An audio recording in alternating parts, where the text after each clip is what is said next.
Halo semuanya, nama saya Atasya Putri dan di video narasi ini saya akan mengajak Anda menjelajahi keindahan dan potensi luar biasa dari salah satu provinsi di Indonesia, yaitu Sumatera Barat. Sebagai tanah kelahiran budaya Minangkabau yang kaya akan tradisi, Sumatera tidak hanya memikat dengan pesona alamnya, tetapi juga memiliki potensi besar dalam sektor ekonomi yang sangat menarik untuk kita bahas. Dari pertanian hingga pariwisata, dari UMKM hingga potensi sumber daya alam, kita akan melihat lebih dekat bagaimana perekonomian Sumatera Barat berkembang, tantangan apa saja yang dihadapi, dan tentu saja solusi-solusi apa yang dapat kita lakukan bersama untuk mendukung kemajuan daerah ini. Jadi, mari kita mulai perjalanan ini dan temukan bagaimana Sumatera Barat bisa menjadi salah satu motor penggerak ekonomi Indonesia di masa depan. Selamat menyaksikan! Sumatera Barat, sebuah provinsi yang dikenal dengan julukan Ranah Minang, bukan hanya menyimpan keindahan alam dan budaya, tetapi juga memiliki potensi ekonomi yang sangat besar. Dengan luas wilayah sekitar 42.012 km persegi, provinsi ini dianugerahi tanah yang subur, hasil laut yang melimpah, serta tradisi perdagangan yang kuat. Dari segi budaya, warisan adat Minangkabau menjadi salah satu daya tarik utama, baik bagi wisatawan lokal maupun mancanegara. Namun, potensi besar ini seringkali belum sepenuhnya tergali karena berbagai kendala yang dihadapi dalam pengelolaan dan pengembangan sektor ekonominya. Sumber daya alam dan ekonomi Sumatera Barat sebagai salah satu wilayah agraris di Indonesia, Sumatera Barat memiliki sektor pertanian yang mendominasi perekonomian masyarakat. Berbagai komoditas utama seperti padi, kelapa sawit, dan kakao yang menjadi andalan. Selain itu, potensi laut di pesisir baratnya memberikan kontribusi besar melalui sektor perikanan. Tidak hanya itu, Sumatera Barat juga kaya akan bahan tambang seperti batu bara dan emas. Di bidang pariwisata, provinsi ini memiliki destinasi terkenal seperti Bukit Tinggi dengan Jam Gadang sebagai ikon dan Danau Singkarak yang menjadi tuan rumah lomba balap sepeda internasional, Tour de Singkarak. Tradisi kuliner seperti rendang, yaitu dinobatkan sebagai salah satu makanan terenak di dunia, turut berperan sebagai daya tarik wisata kuliner. Namun, perekonomian Sumatera Barat tidak hanya bergantung pada sektor pertanian dan pariwisata.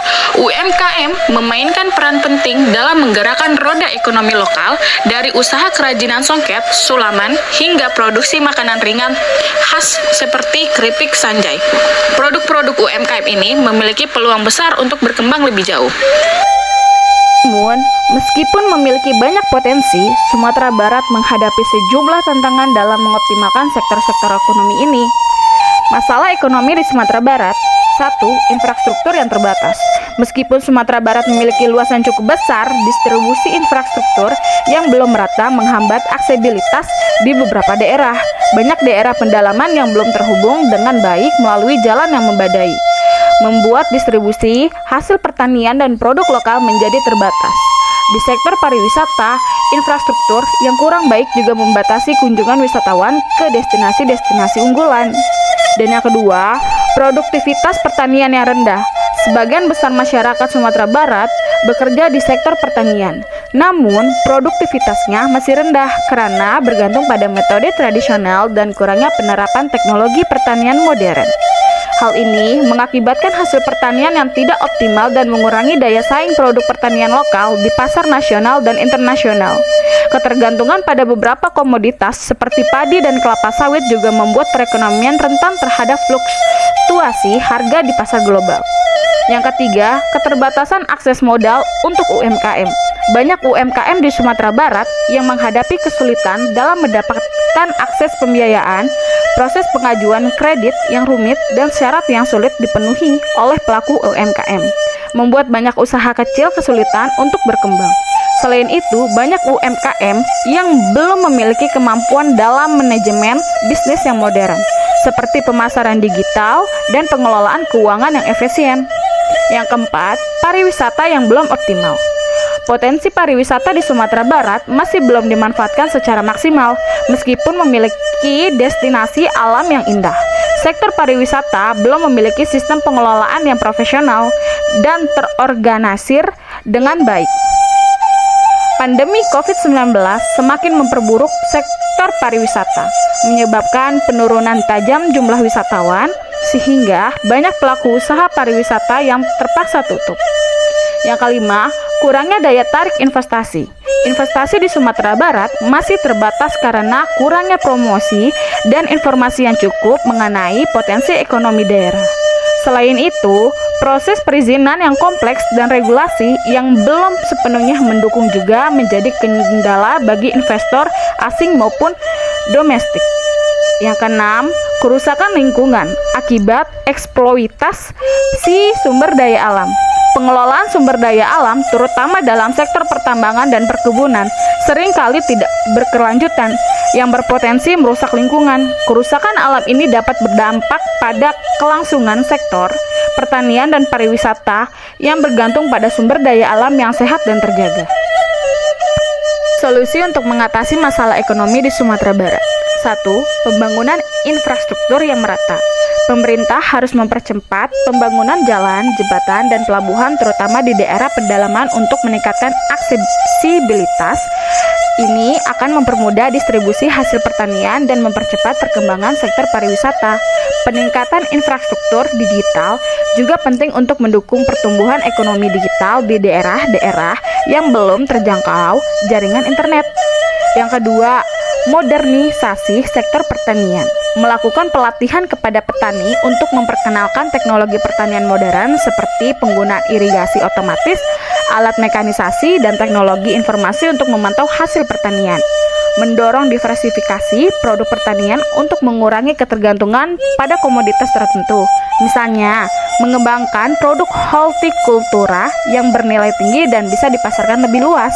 Yang ketiga, pemberdayaan UMKM melalui akses modal dan pelatihan, menyediakan fasilitas kredit mikro dengan bunga yang terjangkau dan persyaratan yang lebih mudah bagi pelaku UMKM. Ini akan memberikan kesempatan bagi pelaku usaha kecil untuk mengembangkan bisnis mereka. Program pelatihan untuk UMKM dalam hal manajemen bisnis modern, pemasaran digital, dan pengelolaan keuangan akan membantu meningkatkan daya saing produk-produk lokal di pasar global. Yang keempat, optimalisasi potensi pariwisata. Pemerintah perlu meningkatkan promosi destinasi wisata Sumatera Barat melalui platform digital dan media sosial untuk menarik wisatawan baik domestik maupun mancanegara. Menyusun paket wisata berbasis ekowisata dan wisata budaya yang melibatkan masyarakat lokal dalam pengelolaan destinasi wisata akan memberikan dampak ekonomi yang lebih luas dan berkelanjutan. Yang kelima, meningkatkan daya tarik investasi, menyederhanakan regulasi perizinan, dan memberikan insentif pajak bagi investor yang tertarik berinvestasi di Sumatera Barat. Program-program ini akan menarik minat investasi di sektor-sektor potensial seperti pariwisata, energi terbarukan, dan industri olahan. Pemerintahan juga harus lebih agresif dalam mempromosikan potensi investasi Sumatera Barat melalui pemeran dagang, forum investasi, dan kerjasama internasional. Pengelolaan sumber daya alam yang berkelanjutan, implementasi prinsip keberlanjutan dalam pengelolaan sumber daya alam, termasuk dalam sektor perkebunan dan pertambangan, sangat penting untuk menjaga kelestarian alam dan meminimalkan dampak negatif terhadap lingkungan. Mengembangkan program konservasi alam yang melibatkan masyarakat setempat dan sektor swasta untuk memastikan keberlanjutan jangka panjang. Jadi, kesimpulannya adalah dengan luas wilayah sebesar 42.012 km persegi, Sumatera Barat memiliki potensi besar untuk menjadi salah satu provinsi yang maju dalam perekonomian Indonesia. Namun, untuk mewujudkan potensi tersebut, tantangan-tantangan yang ada perlu diatasi dengan kebijakan yang tepat dan kolaborasi antara pemerintah, masyarakat, dan pelaku usaha. Pengembangan infrastruktur, modernisasi sektor pertanian, pemberdayaan UMKM, optimalisasi pariwisata, dan pengelolaan sumber daya alam yang berkelanjutan akan menjadi langkah-langkah kunci untuk mendorong perekonomian Sumatera Barat menjadi inklusif, berdaya saing, dan berkelanjutan. Jadi, meski banyak tantangan, Sumatera Barat tetap punya potensi besar untuk berkembang dengan kerjasama, semangat gotong royong, dan saketek titih. Perekonomian kita pasti bisa maju. Semoga ke depan Sumatera Barat bisa jadi lebih rancak dan sejahtera. Semangat maju untuk keluarga Minang di sana. Terima kasih.